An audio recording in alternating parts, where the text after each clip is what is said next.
All right, good morning. I knew we were going to be late, not least because I came late, so I decided to keep this rather short. I just have 3 content slides, apart from the title and the question slide. And of course, this is one way of hiding that I really don't know anything about transportation. I'm even less than Jano. I'm clearly not a transportation person. I don't even have a car, so that's one indication.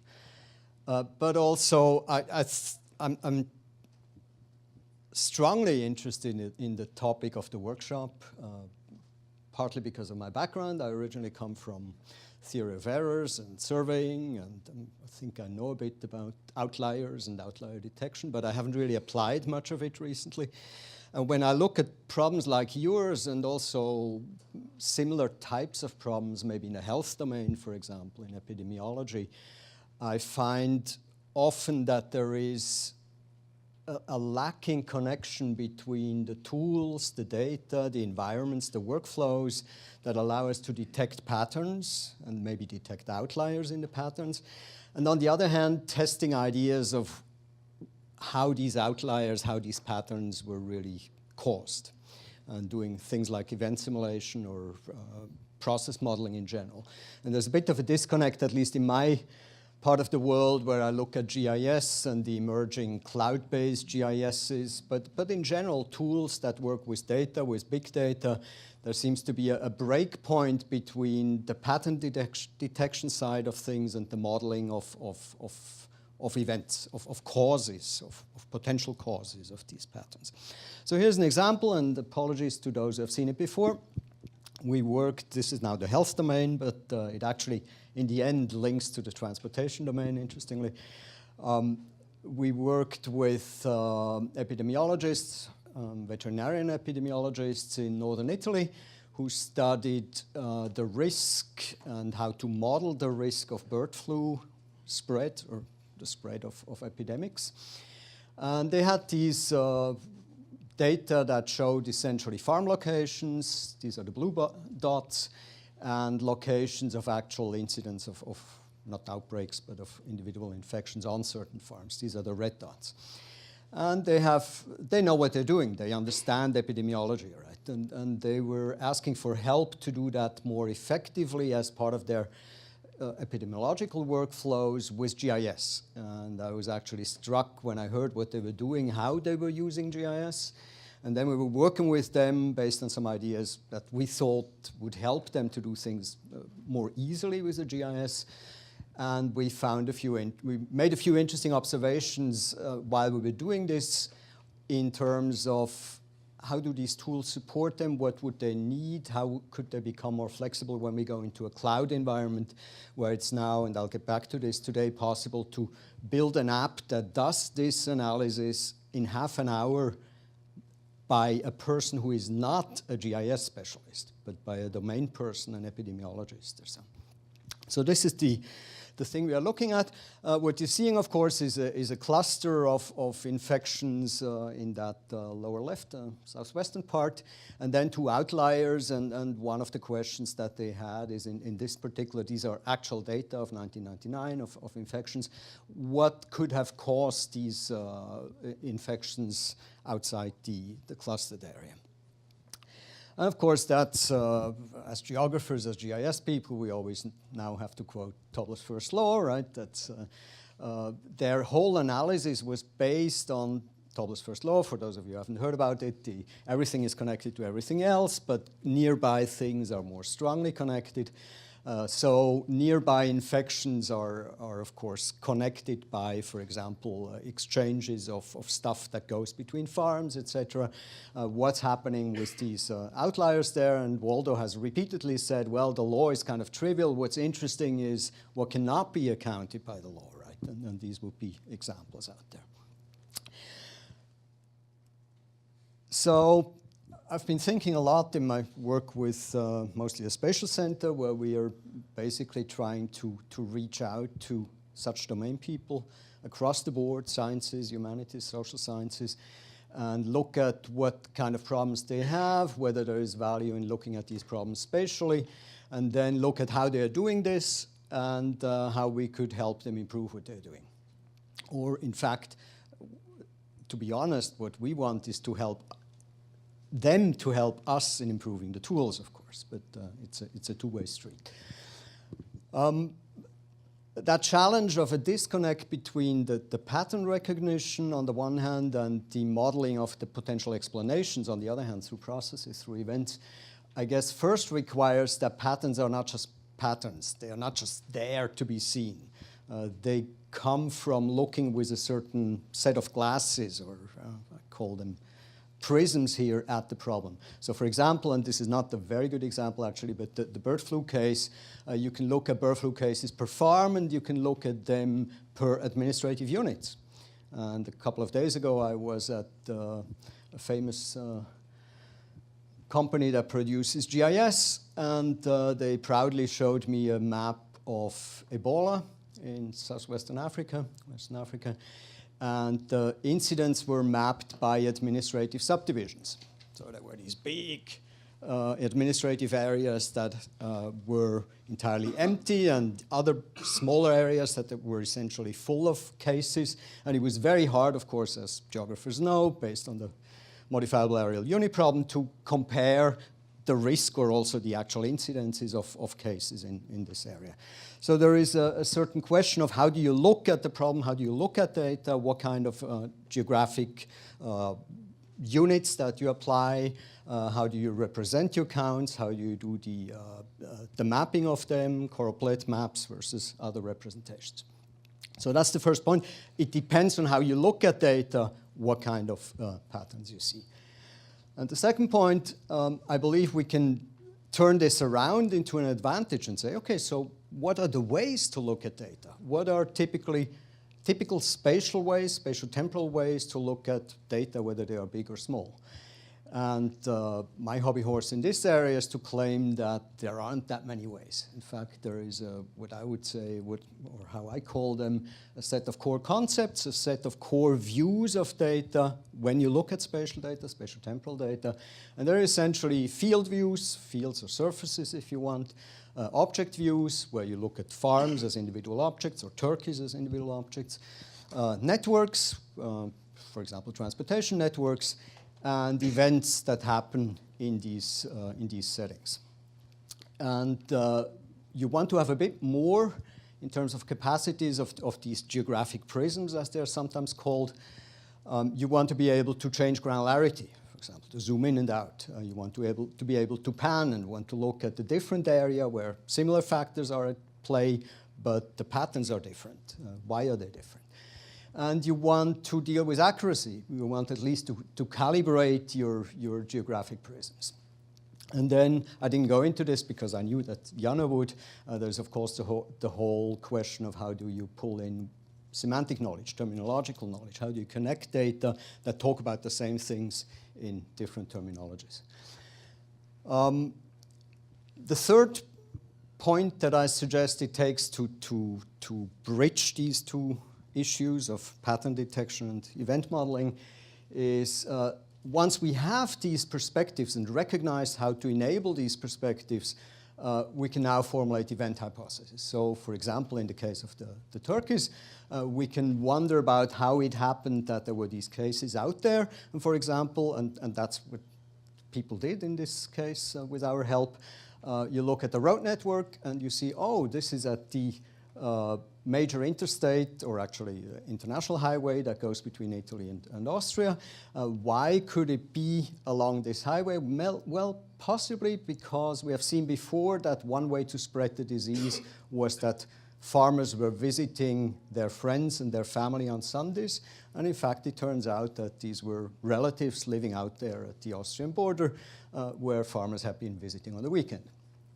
How do you work around such questions? It's very difficult to go back and forth quickly between the pattern view and the event modeling, the event simulation. In fact, this was a major stumble stone in this case that was just too hard.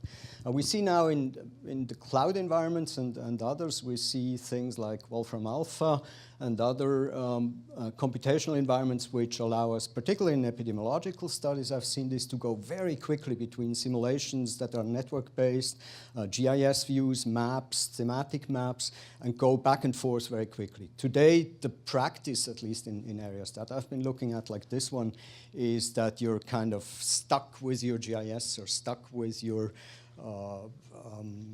simulation environment, and it's very hard to bridge between the two. So I would like to have this capacity, at least, to alternate between event simulations and pattern views. So how do we get there? What are we doing in terms of research to enable this or to support this vision? I've adopted this term geographic prisms. The economists have been using it for social science studies, and it seems to be something that sort of resonates with people. I believe that in a big data and even in a small data world, we need to actually think about, as computational people, as people who build computational tools and apply them or help domain people apply them to data, we need to think about what it means to build such prisms, quite literally. It's of course metaphorical here, but what would it mean if we identified, say, these 5 different content prisms, fields and objects and networks and events, and location.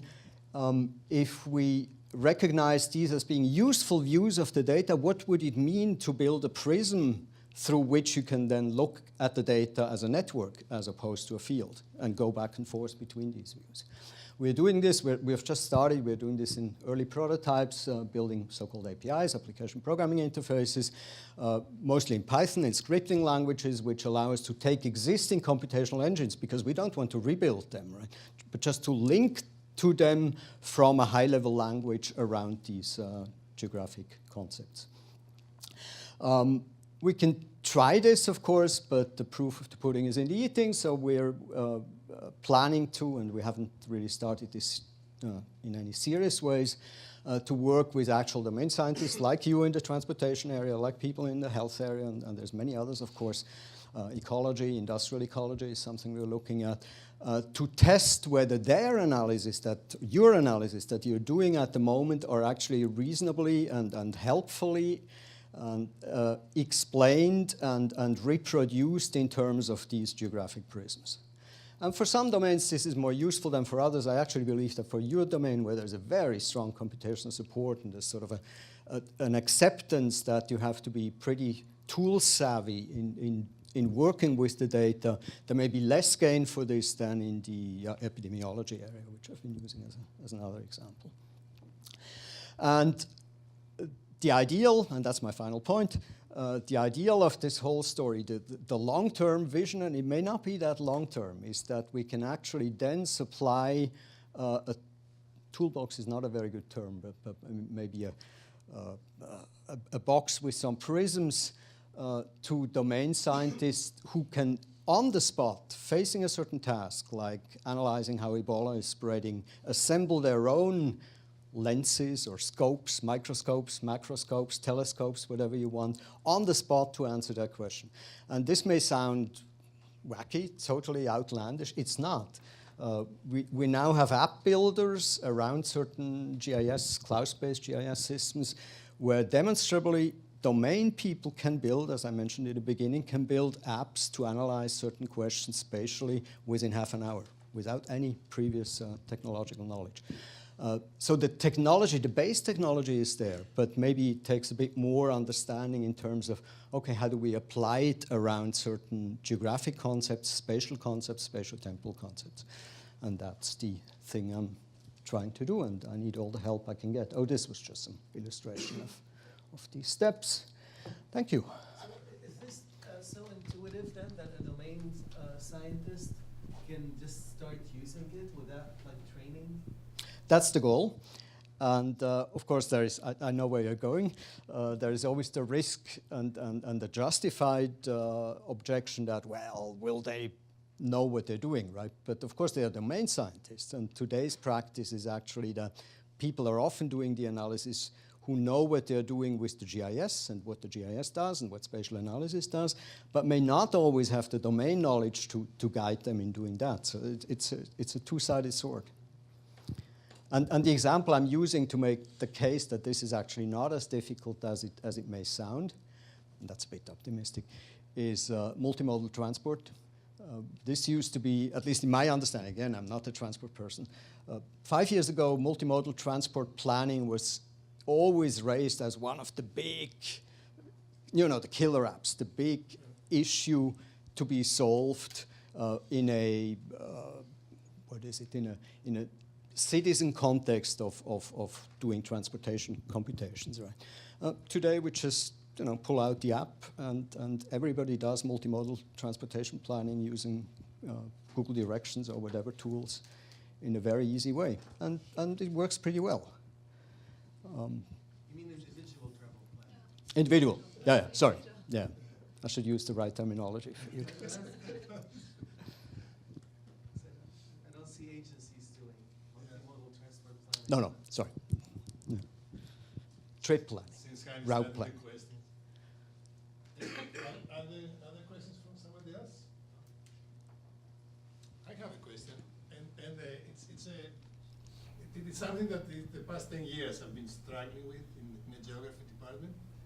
Geographers start with an ontology. They define what they're talking about. In our field of transportation, we go through a sort of indoctrination, and we define, for example, what is the flow, what is the density, what is the speed, what is the space mean speed versus instantaneous speed, time speed. So we have a predefined ontology that we do not even explicitly call it that way. Yep. So that's the domain expert knowledge, and that sophistication could be a barrier to adapting your ontology or your definition, your fundamentals. I notice you say fields, objects, networks, events, and those can mean different things for you than they mean for us. So how do we bridge that? How can we talk, how your group can talk with transportation people and avoid misconceptions without going through the explicit definition of every single word we would say? And I'm not saying in English, but computer. Yeah, completely agree. And you spot the major challenge and an unproven assumption in here that we can actually do that.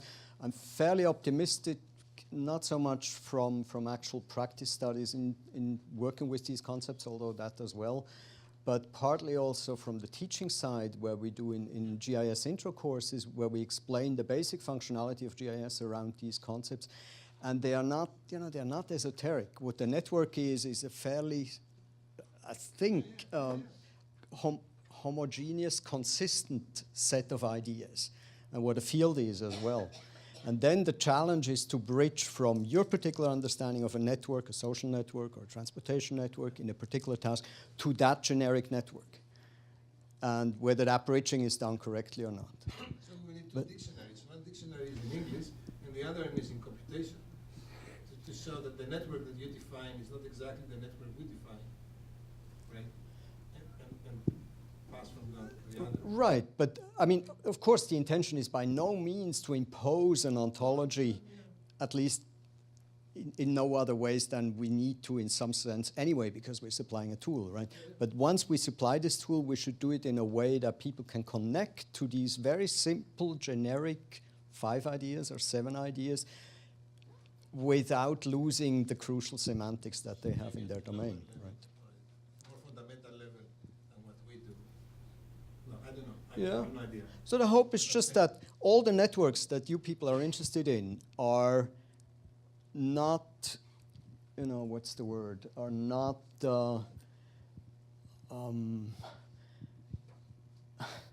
misrepresented through that kind of generic network view that comes with some computational tools, or at least not more than any model misrepresents something. Right?